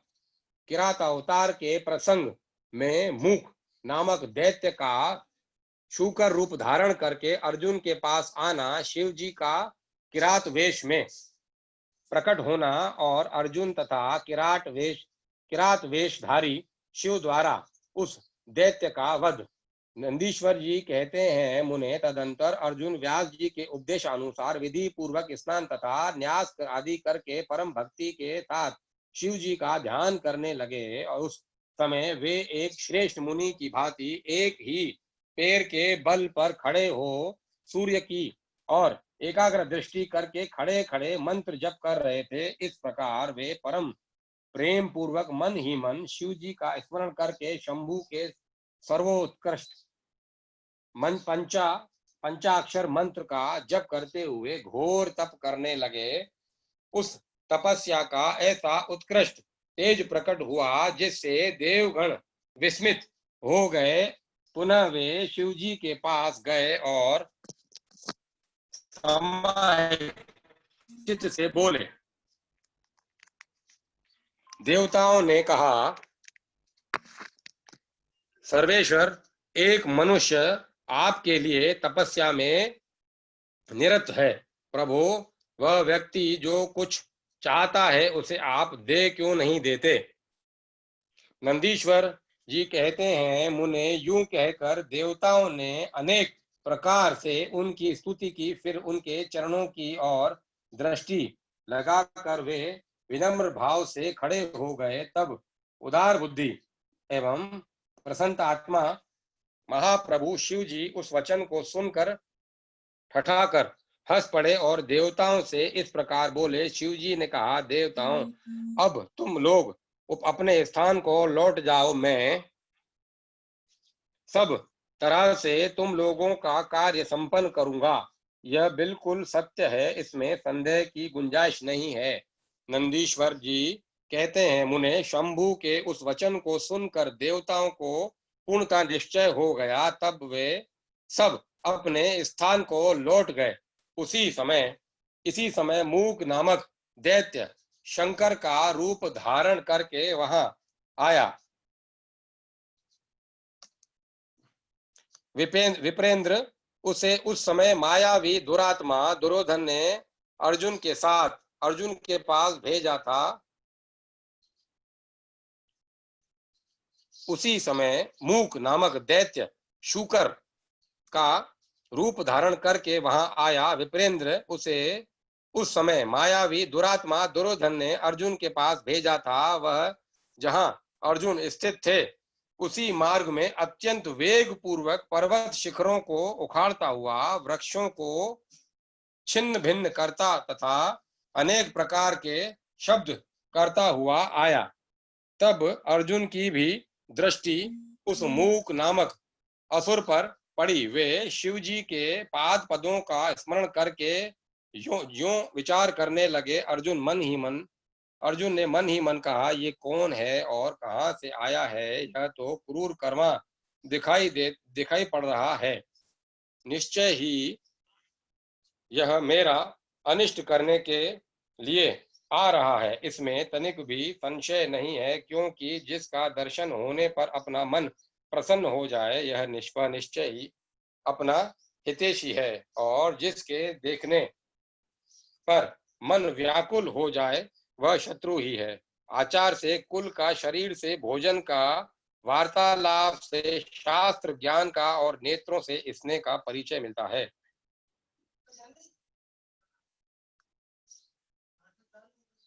आकार से चाल ढाल से, चेष्टा से, बोलने से तथा नेत्र और मुख के विकार से मन के भीतर का भाव जाना जाता है। नेत्र चार प्रकार के कहे गए हैं, उज्ज्वल, सरस, तिरछे और लाल। विद्वानों ने इनका भाव भी पृथक पृथक बतलाया है। नेत्र मित्रता का संयोग होने पर उज्ज्वल, पुत्र दर्शन के समय सरस, कामनी के प्राप्त होने पर वक्र और शत्रु के दिख जाने पर लाल हो जाते हैं। इस नियम के अनुसार इसे देखते ही मेरी सारी इंद्रियां कलुषित हो उठी हैं। अतः यह निस्संदेह शत्रु ही है और मार डालने योग्य है। इधर मेरे लिए गुरु जी की आज्ञा भी ऐसी ही है कि राजन, जो तुम्हें कष्ट देने के लिए उद्धत हो उसे तुम बिना किसी प्रकार का विचार किए अवश्य मार डालना अथवा तथा मैंने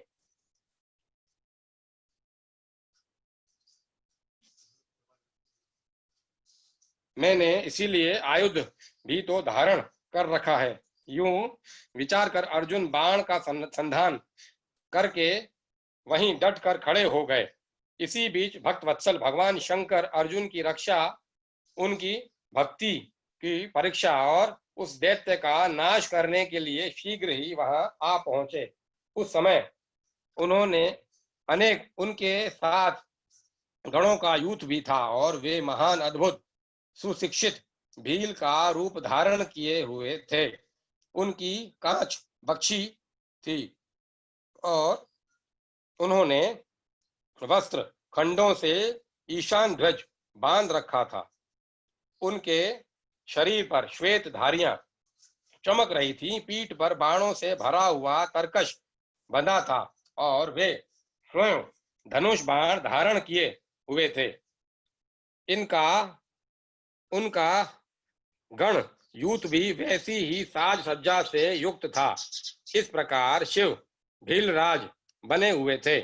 वे सेना अध्यक्ष होकर तरह तरह के शब्द करते हुए आगे बढ़े। इतने में सुअर की गुर्राहट का शब्द दसों दिशाओं में गूंज उठा। उस शब्द से पर्वत आदि सभी जड़ पदार्थ झन्ना उठे। तब उस वनेचर के शब्द से घबरा कर अर्जुन सोचने लगे, अहो क्या ये भगवान शिव तो नहीं है जो यहाँ शुभ करने के लिए पधारे हैं, क्योंकि मैंने पहले से ही ऐसा सुन रखा है।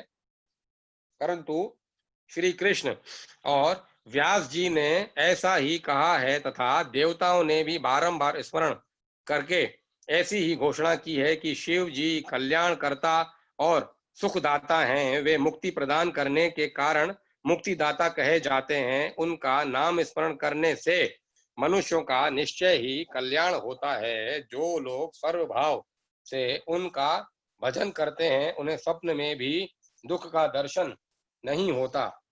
यदि कदाचित कुछ दुख आ ही जाता है तो उसे कर्म जनित समझना चाहिए। सो भी बहुत ही आशंका होने पर भी थोड़ा होता है अथवा उसे विशेष रूप से प्रारब्ध का ही दोष मानना चाहिए। अथवा कभी कभी भगवान शंकर अपनी इच्छा से थोड़ा या अधिक दुख भुगता कर फिर निसंदेह उसे दूर कर देते हैं। वे विष को अमृत और अमृत को विष बना देते हैं। यूं यूं जैसी उनकी इच्छा होती है वैसा ही करते हैं। भला उन समर्थ को कौन मना कर मना कर सकता है। अन्य प्राचीन भक्तों की भी ऐसी ही धारणा थी। अतः भावी भक्तों को सदा इसी विचार पर अपने मन को स्थिर रखना चाहिए। लक्ष्मी रहे अथवा चली जाए, मृत्यु आंखों के सामने ही क्यों न उपस्थित हो जाए, लोग निंदा करें अथवा प्रशंसा, परंतु शिव भक्ति से दुखों का विनाश होता ही है। शंकर अपने भक्तों को चाहे वे पापी हों या पुण्यात्मा सदा सुख देते हैं। यदि कभी वे परीक्षा के लिए भक्त को कष्ट में डाल देते हैं तो अंत में दयालु स्वभाव होने के कारण वे ही उसके सुखदाता भी होते हैं। फिर तो वह भक्त उसी प्रकार निर्मल हो जाता है जैसे आग में तपाया हुआ सोना शुद्ध हो जाता है। इसी तरह की बातें मैंने पहले भी मुनियों के मुख से सुन रखी हैं।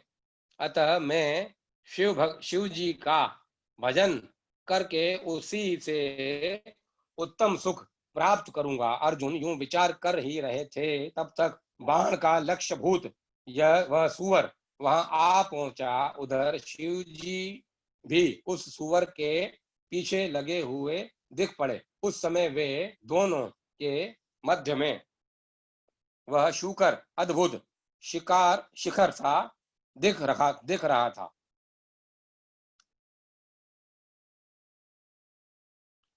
उसकी बड़ी महिमा भी कही गई है। तब भक्त वत्सल भगवान शंकर अर्जुन की रक्षा के लिए बड़े वेग से आगे बढ़े। इसी समय उन दोनों ने उस शूकर पर बाण चलाया। शिव जी के बाण का लक्ष्य उसका कुछ भाग था और अर्जुन ने उसके मुख में अपना निशाना बनाया था। शिव जी का बाण उसके कुछ भाग में से प्रवेश करके मुख के रास्ते निकल गया और शीघ्र ही भूमि में विलीन हो गया तथा अर्जुन का बाण उसके पिछले भाग से निकलकर बगल में ही गिर पड़ा। तब वह शूकर रूपधारी दैत्य उसी क्षण मरकर भूतल पर गिर पड़ा। उस समय देवताओं को महान हर्ष प्राप्त हुआ। उन्होंने पहले जो जय जय जय जयकार करते हुए पुष्पों की वृष्टि की, फिर वे बारंबार नमस्कार करके स्तुति करने लगे।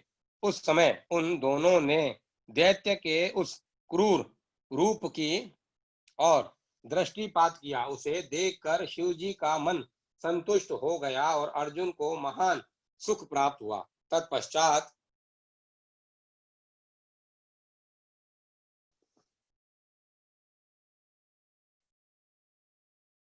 तत्पश्चात अर्जुन मन ही मन विशेष रूप से सुख का अनुभव करते हुए कहने लगे, अहो यह श्रेष्ठ दैत्य परम अद्भुत रूप धारण करके मुझे मारने के लिए ही आया था, परंतु शिव जी ने ही मेरी रक्षा की है। निसंदेह इन परमेश्वर की ने ही आज इसे मारने के लिए मेरी बुद्धि को प्रेरित किया है। ऐसा विचार कर अर्जुन ने शिव नाम संकीर्तन किया और फिर बारंबार उनके चरणों में प्रणाम करके उनकी स्तुति की।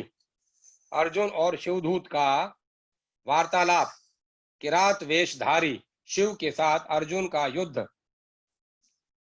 पहचानने पर अर्जुन द्वारा शिव स्तुति। शिव जी का अर्जुन को वरदान देकर अंतर ध्यान होना।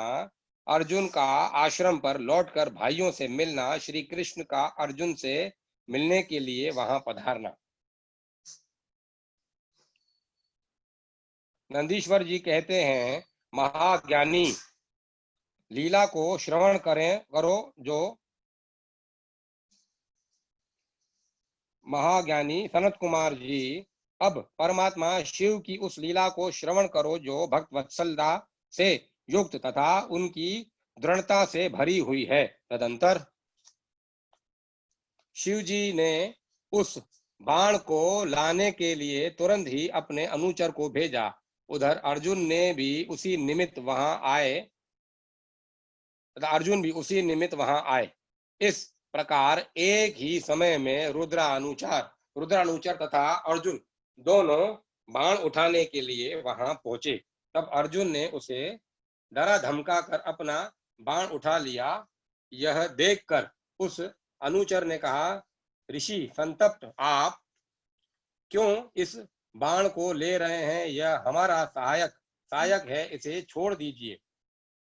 भिलराज के उस अनुचर द्वारा यूं कहे जाने पर मुनि श्रेष्ठ अर्जुन ने शंकर का स्मरण किया और इस प्रकार कहा। अर्जुन बोले, वनेचर तू बड़ा मूर्ख है, तू बिना समझे बूझे क्या बक रहा है? इस बाण को तो मैंने अभी अभी छोड़ा है, फिर यह तेरा कैसे? इसकी धारियां तथा पिच्छू पर मेरा ही नाम अंकित है, फिर यह तेरा कैसे हो गया? ठीक है, तेरा कुटिल स्वभाव छूटना कठिन है। नंदीश्वर जी कहते हैं, मुने अर्जुन का वह कथन सुनकर भील रूपी गणेश्वर को हंसी आ गई। तब वह ऋषि रूप में वर्तमान अर्जुन को यूं उत्तर देते हुए बोला, रे तापस सुन, जान पड़ता है तू तपस्या नहीं कर रहा है, केवल तेरा वेश ही तपस्वियों का है, क्योंकि सच्चा तपस्वी छल कपट नहीं करता। भला जो मनुष्य तपस्या में निरत होगा वह कैसे मिथ्या भाषण करेगा एवं कैसे छल करेगा? अरे तू मुझे अकेला मत समझ, तुझे ज्ञात होना चाहिए कि मैं एक सेना का अधिपति हूँ। हमारे स्वामी बहुत से वनचारी भीलों के साथ यहाँ बैठे हैं। वे विग्रह और तथा अनुग्रह करने में सर्वथा समर्थ है। यह बाण जिसे तूने अभी उठा लिया है उन्हीं का है, और यह बाण कभी तेरे पास टिक नहीं सकेगा। तापस, तू क्यों अपनी तपस्या का फल नष्ट करना चाहता है? मैंने तो ऐसा सुन रखा है कि चोरी करने से, छल पूर्वक किसी को कष्ट पहुंचाने से, विस्मय करने से तथा सत्य का त्याग करने से प्राणी का तप क्षीण हो जाता है। यह बिल्कुल सत्य है। ऐसी दशा में तुझे अब तप का फल कैसे प्राप्त होगा? उस बाण को ले लेने से तू तप से च्युत तथा कृधन हो जाएगा, क्योंकि निश्चय ही यह मेरे स्वामी का बाण है और तेरी रक्षा के लिए ही उन्होंने इसे छोड़ा था। इस बाण से तो अपने शत्रु को मार ही डाला और फिर बाण को भी सुरक्षित रखा है। इस बाण से उन्होंने शत्रु को मार ही डाला और फिर बाण को भी सुरक्षित रखा है। तू तो महान कृतघ्न तथा तपस्या में अमंगल करने वाला है। जब तू सत्य नहीं बोल रहा है, अब फिर इस तप से सिद्धि की अभिलाषा कैसे करता है? अथवा यदि तुझे बाण से ही प्रयोजन है तो मेरे स्वामी से मांग ले। वे स्वयं इस प्रकार के बहुत से बाण तुझे दे सकते हैं। मेरे स्वामी आज यहाँ वर्तमान हैं, तू उनसे क्यों नहीं याचना करता? तू जो उपकार का परित्याग करके अपकार करना चाहता है तथा अभी अभी कर रहा है, यह तेरे लिए उचित नहीं है। तू चपलता छोड़ दे। इस पर कुपित होकर अर्जुन ने उससे कई बातें कही। दोनों में बड़ा विवाद हुआ। अंत में अर्जुन ने कहा, वनचारी भील, तू मेरी सार बात सुन ले। जिस समय तेरा स्वामी आएगा उस समय मैं उसे उसका फल चखाऊंगा। तेरे साथ युद्ध करना तो मुझे शोभा नहीं देता, अतः मैं तेरे स्वामी के साथ ही लोहा लूंगा, क्योंकि सिंह और गीदड़ का युद्ध उपहासास्पद ही माना जाता है। भील, तूने मेरी माता तो सुन ही ली तूने मेरी बात तो सुन ही ली भील, तूने मेरी बात तो सुन ही ली। अब तू मेरे महान बल को भी देखेगा। जा, अपने स्वामी के पास लौट जा और वहां लौट जा, अथवा जैसी तेरी इच्छा हो वैसा कर। नंदीश्वर जी कहते हैं, मुने अर्जुन के यूं कहने पर वह भील जहां शिवावतार सेनापति किरात विराजमान थे वहां गया और उन भिलव राज से अर्जुन का सारा वचन विस्तार पूर्वक कह सुनाया। उसकी बात सुनकर उन किरातेश्वर को महान हर्ष हुआ। तब भील रूपधारी भगवान शंकर अपनी सेना के साथ वहां पधारे। उधर पांडुपुत्र अर्जुन ने भी जब किरात की उस सेना को देखा, तब वे भी धनुष बाण ले सामने आकर डट गए।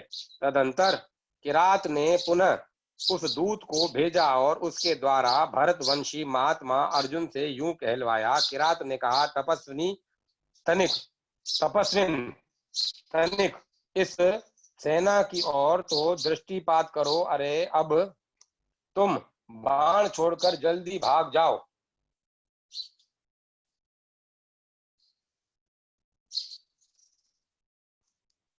क्यों तुम इस समय एक सामान्य काम के लिए प्राण गंवाना चाहते हो? तुम्हारे भाई दुख से पीड़ित हैं, स्त्री तो उनसे भी बढ़कर दुखी है। मेरा तो ऐसा विचार है कि ऐसा करने से पृथ्वी भी तुम्हारे हाथ से चली जाएगी। नंदीश्वर जी कहते हैं,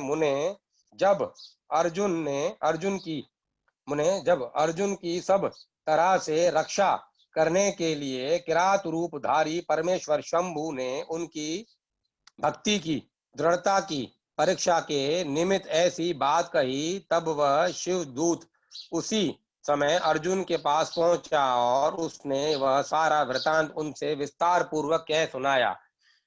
उसकी बात सुनकर अर्जुन ने उस समागत दूत से पुनः कहा, दूत, तुम जाकर अपने सेनापति से कहो कि तुम्हारे कथनानुसार करने से सारी बातें विपरीत हो जाएंगी। यदि मैं तुम्हें अपना बाण दे देता हूं तो निस्संदेह मैं अपने कुल को दूषित करने वाला सिद्ध होऊंगा। इसीलिए भले ही मेरे भाई दुखार्थ हो जाएं तथा मेरी सारी विद्याएं निष्फल हो जाएं, परंतु तुम आओ तो सही।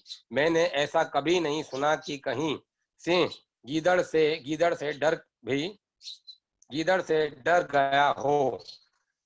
इसी प्रकार राजा क्षत्रिय कभी भी वनेचर से भयभीत नहीं हो सकता। नंदीश्वर जी कहते हैं, मुने, अर्जुन के यूं कहने पर वह दूत पुनः अपने स्वामी के पास लौट आया तथा उसने अर्जुन की कही हुई सारी बातें उनके सामने विशेष रूप से निवेदन कर दी। उन्हें सुनकर किरात वेशधारी सेना नायक महादेव जी अपनी सेना के साथ अर्जुन के सम्मुख आए। उन्हें आया हुआ देखकर अर्जुन ने शिव जी का ध्यान किया, फिर निकट जाकर उनके साथ अत्यंत भीषण संग्राम छेड़ दिया। इसी प्रकार गणों सहित महादेव जी के साथ अर्जुन का घोर युद्ध हुआ। अंत में अर्जुन ने शिव जी के चरण कमल का ध्यान किया। उनका ध्यान करने से अर्जुन का बल बढ़ गया। तब वे शंकर जी के दोनों पैर पकड़कर उन्हें घुमाने लगे। उस समय भक्त वत्सल महादेव जी हंस रहे थे। मुने, भक्त पराधीन सेना के कारण वे अर्जुन को अपनी दास्ता प्रदान करना चाहते थे, इसीलिए उन्होंने ऐसी लीला रची थी, अन्यथा ऐसा होना सर्वथा असंभव था। तत्पश्चात शंकर जी ने भक्त परवशता के कारण मुस्कुराकर वही अपना सौम्य और अद्भुत रूप सहसा प्रकट कर दिया। पुरुषोत्तम शिव जी का जो स्वरूप वेदों, शास्त्रों तथा पुराणों में वर्णित है तथा व्यास जी ने अर्जुन को ध्यान करने के लिए जिस सर्व सिद्धिदाता रूप का उपदेश दिया था, शिव जी ने वही रूप दिखाया। तब ध्यान द्वारा प्राप्त होने वाले शिव जी के उस सुंदर रूप को देखकर अर्जुन को महान विस्मय हुआ। फिर वे लज्जित होकर स्वयं पश्चाताप करने लगे। अहो, जिनको मैंने प्रमुख रूप से वर्ण किया है, वे त्रिलोकी के अधीश्वर, कल्याण करता, साक्षात स्वयं शिव तो ये ही है। हाय, इस समय मैंने यह क्या कर डाला। अहो भगवान, शिव की माया बड़ी बलवती है। वह बड़े बड़े मायावियों को भी मोह में डाल देती है। फिर मेरी तो बिसात ही क्या है। इन्हीं प्रभु ने अपने रूप को छिपाकर यह कौन सी लीला रची है। मैं तो उनके द्वारा चला गया। इस प्रकार अपनी बुद्धि से भली भांति विचार करके अर्जुन ने प्रेम पूर्वक हाथ जोड़ एवं मस्तक झुकाकर भगवान शिव को प्रणाम किया। फिर खिन्न मन से यूं कहा। अर्जुन बोले, देवादिदेव महादेव, आप तो बड़े कृपालु तथा भक्तों के कल्याण करता हैं। सर्वेश्वर, आपको मेरा अपराध क्षमा कर देना चाहिए। इस समय आपने अपने रूप को छिपाकर यह कौन सा खेल किया है। आपने तो मुझे छल लिया। प्रभु, आप स्वामी के साथ युद्ध करने वाले, मुझको धिक्कार है। नंदीश्वर जी कहते हैं, मुने, इस प्रकार पांडु पुत्र अर्जुन को महान पश्चाताप हुआ। तत्पश्चात वे शीघ्र ही महाप्रभु शंकर जी के चरणों में लौट गए। यह देखकर भक्त वत्सल महेश्वर का चित्त प्रसन्न हो गया। तब वे अर्जुन को अनेकों प्रकार से आश्वासन देकर यूं बोले। शंकर जी ने कहा, पार्थ, तुम तो मेरे परम भक्त हो, अतः खेद न करो। यह तो मैंने आज तुम्हारी परीक्षा लेने के लिए ऐसी लीला रची थी, इसीलिए तुम शोक त्याग दो। नंदीश्वर जी कहते हैं, मुने, यूं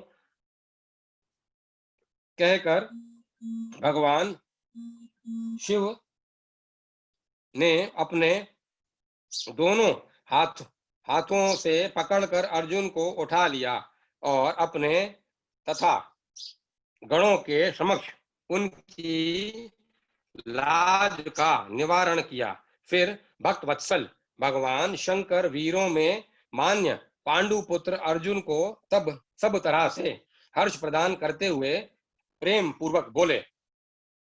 शिव जी ने कहा, पांडवों में श्रेष्ठ अर्जुन, मैं तुम पर परम प्रसन्न हूं, अतः अब तुम वर मांगो। इस समय तुमने जो मुझ पर प्रहार एवं आघात किया है उसे मैंने अपनी पूजा मान लिया है। साथ ही यह सब तो मैंने अपनी इच्छा से किया है, इसमें तुम्हारा अपराध ही क्या है। अतः तुम्हारी जो लालसा हो वह वर मांग लो, क्योंकि मेरे पास कोई भी ऐसी वस्तु नहीं है जो तुम्हारे लिए अधेय हो। यह जो कुछ हुआ है वह शत्रुओं में तुम्हारे यश और राज्य की स्थापना के लिए अच्छा ही हुआ है। तुम्हें इसका दुख नहीं मनाना चाहिए। अब तुम अपनी सारी घबराहट छोड़ दो। नंदीश्वर जी कहते हैं, मुने, भगवान शंकर के यूं कहने पर अर्जुन भक्ति पूर्वक सावधानी से खड़े होकर शंकर जी से बोले। अर्जुन ने कहा, शंभो, आप तो बड़े उत्तम स्वामी हैं। आपको भक्त बहुत प्रिय हैं। देव, भला मैं आपकी करुणा का क्या वर्णन कर सकता हूँ। सदाशिव, आप तो बड़े कृपालु हैं। यूं कहकर अर्जुन ने महाप्रभु शंकर जी की सतति युक्त और वेद सम्मत स्तुति आरंभ की।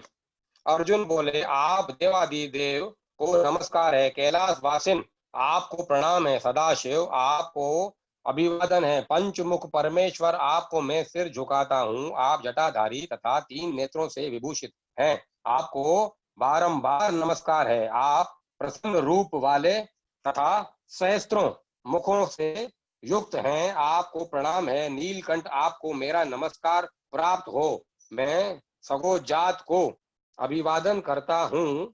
वामांग में गिरिजा को धारण करने वाले वृषभ ध्वज, आपको प्रणाम है। 10 भुजाधारी, आप परमात्मा को पुनः पुनः अभिवादन है। आपके हाथों में डमरू और कपाल शोभा पाते हैं तथा आप मुंडों की माला धारण करते हैं। आपको नमस्कार है। आपका श्री विग्रह शुद्ध स्फटिक तथा निर्मल कपूर के समान गौर वर्ण का है। हाथ में पिनाक सुशोभित है तथा आप उत्तम त्रिशूल धारण किए हुए हैं। आपको प्रणाम है। गंगाधर, आप व्याघ्र चर्म का उत्तीर्णीय तथा गज चर्म का वस्त्र लपेटने वाले हैं। आपके अंगों में नाग लिपटे रहते हैं। आपको बारंबार अभिवादन है। सुंदर लाल लाल चरणों वाले, आपको नमस्कार है। नंदी आदि गणों द्वारा सेवित आप गणनायकों को प्रणाम है, जो गणेश स्वरूप हैं। कार्तिकेय जिनके अनुगामी हैं, जो भक्तों को भक्ति और मुक्ति प्रदान करने वाले हैं, उन आपको पुनः पुनः नमस्कार है। आप निर्गुण सगुण रूप रहित रूपवान कला युक्त तथा निष्कल हैं। आपको मैं बारंबार सिर झुकाता हूँ। जिन्होंने मुझ पर अनुग्रह करने के लिए किरात वेश धारण किया है, जो वीरों के साथ युद्ध करने के प्रेमी तथा नाना प्रकार की लीला करने वाले हैं, उन महेश्वर को प्रणाम है। जगत में जो कुछ भी रूप दृष्टि गोचर हो रहा है, वह सब आपका ही तेज कहा जाता है। आप चिरदूप हैं और अनवैन भेद से त्रिलोकी के में रमण कर रहे हैं। जैसे धूली कणों की आकाश में उदय हुए तारकाओं की और तथा बरसते हुए जल की बूंदों की गणना नहीं की जा सकती, उसी प्रकार आपके गुणों की भी संख्या नहीं है। नाथ, आपके गुणों की गणना करने में तो आपकी वेद भी समर्थ नहीं है। मैं तो एक मंदबुद्धि व्यक्ति हूँ, फिर मैं आपके उनका वर्णन कैसे कर सकता हूँ। महेशान, आप जो कुछ भी आप जो कोई भी हो, आपको मेरा नमस्कार है।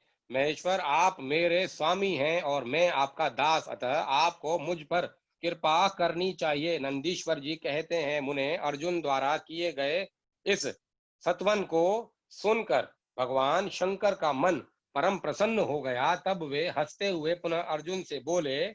शंकर जी ने कहा, वत्स, अब अधिक कहने से क्या लाभ है। तुम मेरी बात सुनो और अपना अभिष्ट वर मांग लो।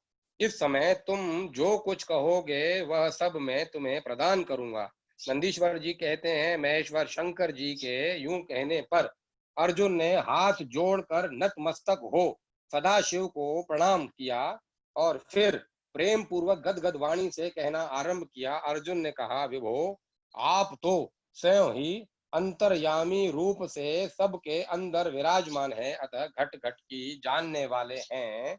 ऐसी दशा में मैं क्या कहूँ, तथापि मैं जो कुछ कहता हूँ उसे आप सुनिए। भगवान, मुझ पर शत्रुओं द्वारा जो संकट प्राप्त हुआ था वह तो आपके दर्शन से ही विनष्ट हो गया।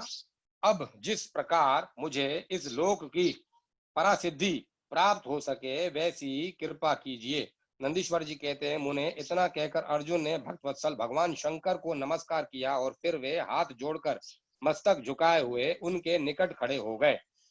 जब स्वामी शिव जी को यह ज्ञात हो गया कि यह पांडुपुत्र अर्जुन मेरा अनन्य भक्त है, तब वे भी परम प्रसन्न हुए। फिर उन महेश्वर ने अपने पशुपत नामक अस्त्र को, जो सर्वदा समस्त प्राणियों के लिए दुर्जय है, अर्जुन को दे दिया और इस प्रकार कहा।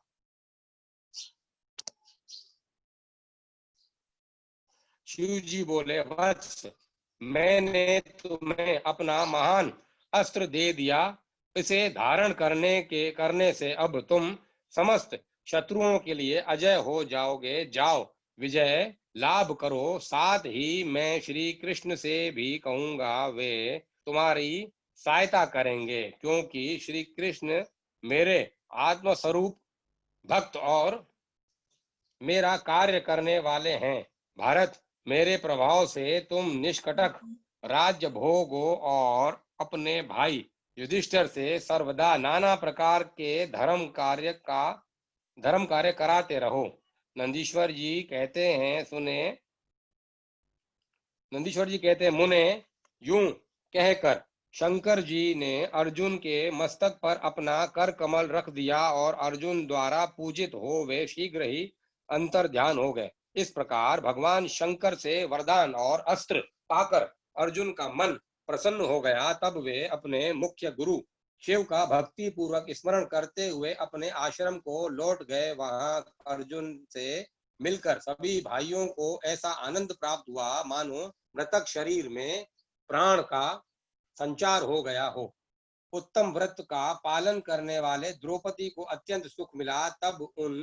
जब उन पांडवों को यह ज्ञात हुआ कि शिव जी परम संतुष्ट हो गए हैं, तब उनके हर्ष का पार नहीं रहा। उन्हें उस संपूर्ण वृतांत के सुनने से तब तृप्ति ही नहीं होती थी। उस समय वह आश्रम में महामनस्वी पांडवों का भला करने के लिए चंदन युक्त पुष्पों की वृष्टि होने लगी।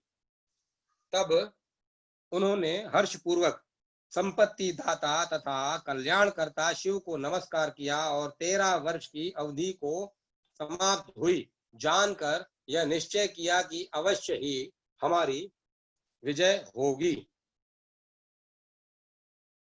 इसी अवसर पर जब श्री कृष्ण को पता चला कि अर्जुन लौट कर आ गए हैं, तब यह समाचार सुनकर उन्हें बड़ा सुख मिला और वे अर्जुन से मिलने के लिए उधर पधारे तथा कहने लगे कि इसीलिए मैंने कहा था कि शंकर जी संपूर्ण कष्टों का विनाश करने वाले हैं। मैं नित्य उनकी सेवा करता हूँ, अतः आप लोग भी उनकी सेवा करो। मुने, इस प्रकार मैंने शंकर जी के किरात नामक अवतार का वर्णन किया है, जो इससे सुनता अथवा दूसरे को सुनाता है उसकी सारी कामनाएं पूर्ण हो जाती हैं। अध्याय 40-41 समाप्त।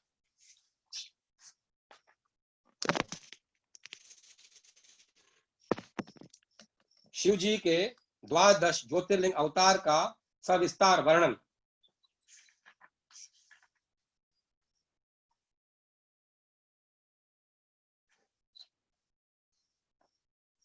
अब इसको अपन कल पढ़ेंगे, अभी यहाँ पे कथा को विराम देते हैं।